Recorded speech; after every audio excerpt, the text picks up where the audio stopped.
psychological manipulation, stealth revamp of rewards, retcon lore, game-breaking bugs, soft locks, and much more. Welcome everyone to the disastrous launch of Infinity Nikke's patch 1.5. Everyone give a round of applause, woohoo, to patch 1.5 because now it came with the very much anticipated die system. And I'll be talking about that more towards the end. Wink, wink. Wait, can I wink in this model? No, I can't. God damn it. And I have no one else to blame because I'm the one who rigged this model also, chat. But yes, patch 1.5 came about and I'll be upfront and frank, chat. I didn't play Infinity Nikke as much as was interesting because I just had too much on my plate at this point in time. So, even so, right, I managed to see it appear in my feed all about patch 1.5. And you might be thinking, oh, that's a good thing, right? Free publicity for Infinity Nikke. Well, chat, unfortunately, not all publicity is good publicity because turns out patch 1.5 was a disaster. It was a burning heap of disaster and the community was in an uproar, chat. And I mean, the mistakes that they were making by the developers were just so baffling. Like, look, even as a non-game developer or community manager like myself, I don't think I would have made such a mistake, man. Like, I don't know what was going through their head while they were making all these actions and decisions. And I'll be talking about them, all of them, throughout this video. So stick around for that because we're going to start with the most basic and subtle mistake that they make, right? And that is Chapter 1. Welcome back to Orientation, guys. Again. Because you see, if you've played Infinity Nikke pre 1.5, right, back in December 2024, the intro cutscene that you'll be faced with is this, of Nikke going to the attic and finding this very beautiful crimson dress that comes to life and starts dancing with her in a waltz, right? And like, I mean, look at that. Girl is swooshing and swishing even though she's dancing with a bodiless dress, man. And then in the end, the dress just chucks her into a cupboard like Narnia style. Into like some sort of like recovering post-apocalyptic world. Like you see like some sort of America figure. I think her name is like Anna or Anu. I think like she's a goddess of the world chained up in like some dilapidated temple. Now, please forgive me if I get all this info wrong. Like, I'm not a player of Infinity Nikke, so please correct me if I got it wrong, man. But yeah, you know, the intro worked perfectly fine. People were happy about it. It kind of sets up the vibe that Infinity Nikke is, right? Which is like, you know, a dress-up game, but there's also a darker undertone to the story that will carry on throughout the patches and years. Like an overarching story, right? And that's completely fine because from what I know, I think the previous games in the series of Nikke had like this kind of darker undertones to it. They're subtle, but they're there if you look hard enough. So that's completely fine in this intro and everyone was happy. Except when it came to post 1.5 when they suddenly introduced this very peculiar new intro cutscene. Like they completely revamped and chucked the old one into the dustbin, man. Like you got Nikke like trapped in some chains of light. The sky starts exploding and then the goddess comes down and starts like pulsing with her and then she flies into the sky with her. Like, dude, I have no idea what's going on. When I first found this video and these shots were provided, well, not provided, I got these shots from a YouTube video done by some guy called Party. I mean, in no way I'm gonna be, you know, downloading the entirety of Infinity Nikke just to get some screenshots of the game, right? But yeah, you know, I'll try to give credits where credits are due when I can, okay? But yeah, back to the topic, right? So I had no idea what was going through the intro. I honestly thought I had clicked on the wrong video because the whole vibes it was giving me was like, it was like this kind of like pivotal story moment in the game or like end of an overarching arc after like 5 years of Infinity Nikke. But this is the first thing that new players see when they log into your game. Like, I don't understand what was the thought process behind this. And let me tell you, this new intro was dropping lore bombs after lore bombs. Like they were talking about like the heart of infinity, some multiversal thread, some time loop, also the sea of stars. I think there was like the wishing nexus, infinity nexus or something like that. I'm getting all these terminologies wrong, I think, but you get my point, right? Like as a new player, you are flooding them with all these terminologies and I am clocking out, dude, I'll be honest. Like, sure, the old intro did go through some of these terminologies, but it was just like a touch and go. And then you know that they'll be expanding upon it further down the line in like, you know, a few tutorial quests further on, right? And chat, let me tell you, if you think you're free from this new intro because you're a returning player, well, buckle your seat belts because turns out the developers want you to watch this also. That's right, returning players also have to watch this new intro cutscene. It's not something that you could skip because the thing is, this new intro cutscene is interspersed with like forced tutorial segments like how to pull for your dresses, how to upgrade them, and also like how to jump also. Like dude, if I have been playing your game for the past 6 months since you launched, I'm pretty sure I don't need you to tell me how to pull for your dresses. I've been doing it for the past 6 months every day, man, and now you're asking me to sit down and play an intro, a forced intro for 1 hour? I ain't got time for that. Look, personally, I feel like every gacha game should be 15-minute max daily, dude. In this bustling life that we all live in, I ain't got time to spending 1 hour to sit down for your little new intro that you made for the past 5 months. I mean, can you imagine the time, manpower, and resources that went into this? Like, don't get me wrong, the new intro was visually stunning and the vocal track was amazing, I can't deny that, but to serve its function as like the first thing that a new player sees, it just doesn't work, man. And also the darker undertones of the story, right? Like the multiversal thread and Nikki stuck in a time loop of some sort. Like, look, Infinity Nikki has always been to me like the Animal Crossing, the Isabella to the Doom guy of like other gacha games out there. So, you know, like Wuthering Waves and like Genshin Impact and whatnot. Because most gacha games usually have you be like this immortal god trying to save the world, right? And then like it's like a power fantasy trip of some sort. And having Infinity Nikki be this casual and cozy dress-up game really made it stood out. But now with this multiversal thread and all that, it kind of like, I don't know, it took away the charm from it, I suppose, in some ways or others. It kind of makes it just like any other gacha game out there. And I was rather disappointed in that decision that they made, right? I mean, I don't know what they were thinking when they made this decision, but you might also be saying, oh, Cosmic, you're just nitpicking. It's just a short intro cutscene. It's just new lore. They fixed the lore up a bit here and there. Well, chatter, let me just tell you, that wasn't the only mistake that they made in patch 1.5, alright? Because now, we're gonna talk about chapter 2, and that is, Am I Beautiful, Mom? Because let me tell you, look, patch 1.5 was like a half anniversary patch of some sort, right? I mean, being able to survive in a competitive industry of gacha gaming, especially for half a year, is an achievement all on its own. I mean, there's so many gacha games out there going out of service every few months. So being able to survive for half a year is an achievement, and I think, you know, the community deserves to celebrate over it, right? And naturally, this patch was rather big because it came with the die system, and I think it came with like a few events and whatnot that you could play. And naturally, I expect a few bugs here and there. But chat, let me tell you, when I saw the patch list for the bugs for patch 1.5, dude, if your patch list is as long as a Paradox game, you got issues, man.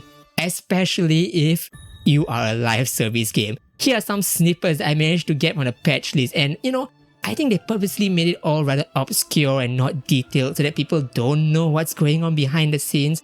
But come on, I mean, there are so many pictures and videos out there on subreddit and Twitter of all the bugs that you can't miss it if you're like a passionate fan of the game, right? I mean, look at this. Fix an issue where Nikki might move abnormally under certain conditions. Like, what do you mean by under certain conditions? What do you mean by Nikki's moving abnormally? Is she okay? I need to know, man. But yeah, you know, before we jump into what they exactly meant by this patch note, I found one note that was rather... I just need to tell you guys what it is, right? This one. Fix an issue when selecting Explore Alone in the Sea of Stars questline accidentally disabled the Allow Friend request and allow DMs from Illuminated player settings. So I think in patch 1.5 they introduced the co-op mode also, right? But the thing is, if maybe you come back from work and you're like, man, I'm tired, I don't want to interact with anyone, let me just play by myself today. The game kind of goes like, oh, what's that? Did you say you want to play by yourself? Play by yourself? Oh shit, I accidentally pressed it, chat. Ignore that, later we'll see that, alright? But yeah, the game kind of went like, oh, you want to see patch 1.5? You want to play co-op mode? Well, let me tell you, man, if you want to play with your friends, then I suppose you don't need the game mechanics, right? You don't need friend mechanics. It seems like it seems like you have no friends. So I'll just take away your ability to get friend requests, shall we? Like, dude, the game is actually telling you that you have no friends and go out and touch grass. Like, obviously I'm overblowing it, but it's so funny that this was an issue because, you'd think that they'd be able to spot this bug by playing their beta server for at least 20 minutes. Did they even made it go through a beta server? Like, come on, 20 minutes isn't much time unless you're like strapped for manpower and resource. Oh, yes, that's right. They spent the last 5 months making the new intro, so maybe that's why. I mean, I'm just guessing, don't sue me, man. But yeah, some of the visual bugs are so obvious, like, the one you guys saw just now. Let me just quickly get to it, right? So this one by user Metas Han from the subreddit. I mean, this picture is glorious, chat. I mean, Nikki bodiless is like, it's like those kind of like uncanny angels that descend down upon the mortal plane and going like, do not fear, welcome to patch 1.5.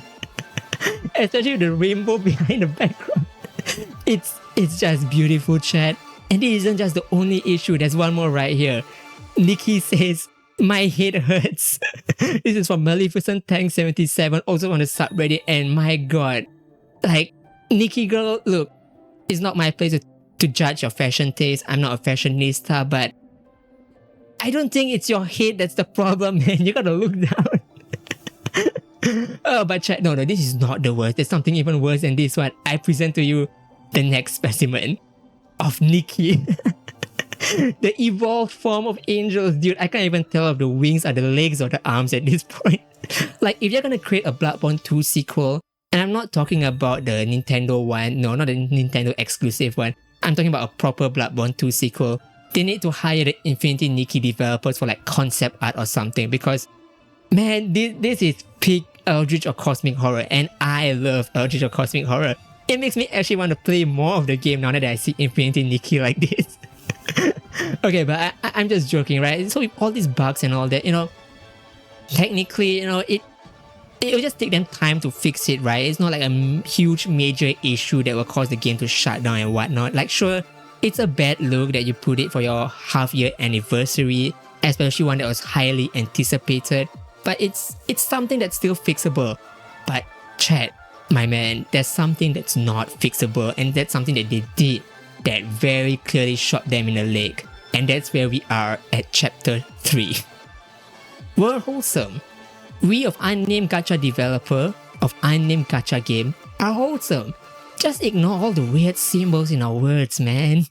Chat, look, as a half anniversary, I understand if they want to celebrate it, right? With like some microtransactions and whatnot.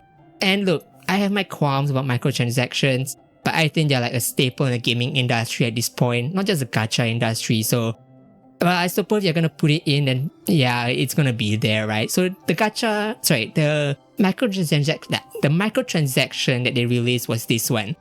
Soothing Bubbles. Purchase Bubbles Whisper to get Hair Foamy Shampoo, Post Bubble Voice, Decoration Bubbly Buff, and Momo's Cloak Pulse Buff Moment. So I think it's like 2 visual skins, like a voice asset and like a bathtub. So this bathtub can be used for your posing, for your photo taking, like a decor or a prop. So if I'm not wrong, there was meant to be a housing system, but it was delayed.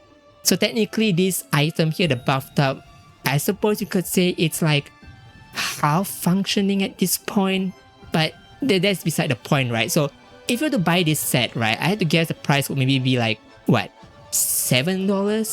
$10? Maybe if you're really pushing it, $13 max, right? $13 for like 2 visual skins, a voice set, and 1 bathtub that's half functioning, right? Well, chat, this is how much they're pricing it actually.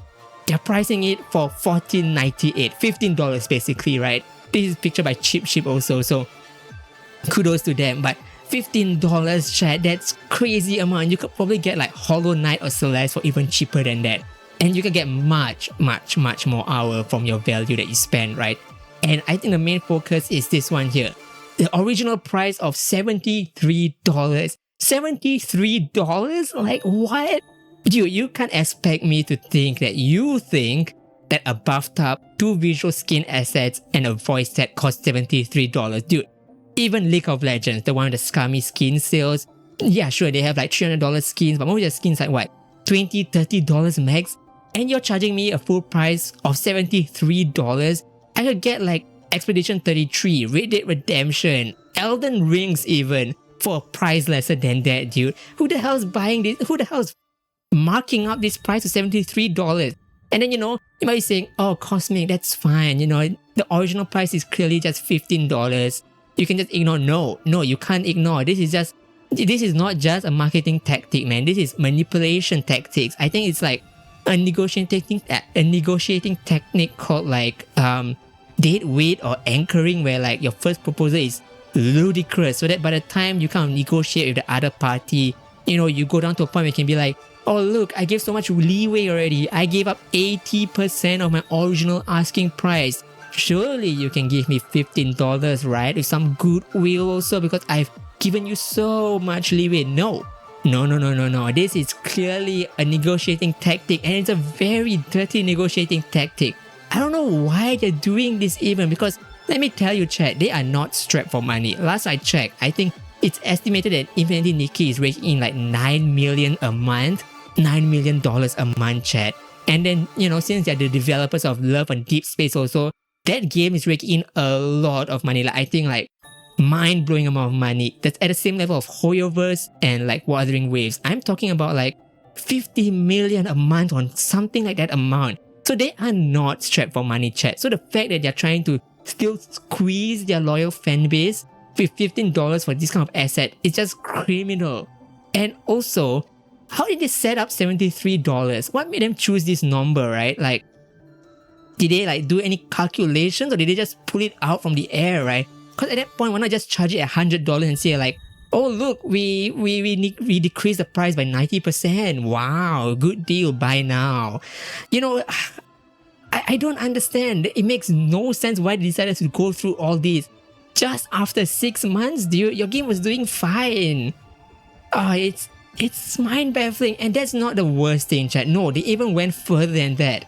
So the game was about to be launched on Steam, right? And so they had this whole pre-registered wishlist reward system, which is very common for most gacha games, right? Like if you got this enough pre-registered or wishlist, you get this reward. And sorry, segue, but do anyone believe that all gacha games hit their reward milestone? Like, I don't know, I've seen some gacha games say like, oh, we got 1 million pre-registered users. Like, are you sure, man? Like, I don't know. I'm doubting that, but hey, that's just my tinfoil hat theory. Let's focus back. So this picture was from MB Shamin, right? So how to read this picture is, the top picture is basically the milestone rewards for the Steam wishlist before they reach any like 100,000, 200,000 pre-registered users. And the middle one is when they reach 100,000 users. The community reached 100,000 users wishlisted on Steam, right? So wow, that's a good achievement, and they got 10 free pulls out of it. That's not too good, not too bad. It's a standard reward, so not much about that. And then suddenly, chat, they hit 200,000 milestone reward, right? And then straight away you might notice something a little bit different. Is it just me, or the picture's a little bit different now, right? I just can't put my finger on it. Let me take a closer look, chat. So the left one was the 100,000 milestone reward system, and the right one was the 100,000 milestone reward system when they reached 200,000. Now straight away you notice that the visual assets are already different, right? Now remember, originally they got 10 free pulls for 100,000 pre-registered users. Let's count how many gems are on the picture, okay? 1, 2, 3, 4, 5, 6, 7, 8, 9, 10. Sorry, chat. I don't have the effort to animate me counting, okay? But yes, there are clearly 10 gems on the picture right there for the 100,000 milestone reward. Now let's count what changed in the new picture. There's 1 gem there, and there's 2 gems there. Where the hell are the rest of the gems? Now you might be wondering, oh, that's just a visual asset change. It's not much. No, it is, because turns out they tried to actually also change the actual rewards also. From 10 gems, from 10 free pools to 2 free pools only. Like stealthily, I think they put it like in a patch note or something. They didn't put like a spotlight on it. Luckily, the community managed to catch them out on it, right? Okay, but the thing is, you might be wondering, so they changed it to 2 free pools.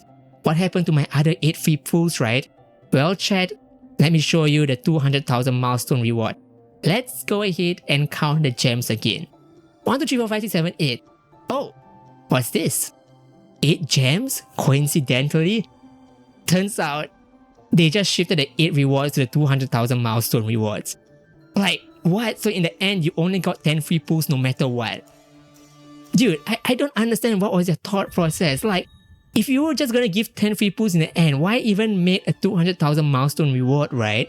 And if you think you will never reach that milestone, then why even have the 100,000 milestone reward then? Like, what were you thinking, and why are you so stingy over 10 free pulls? It's just 10 pulls, dude.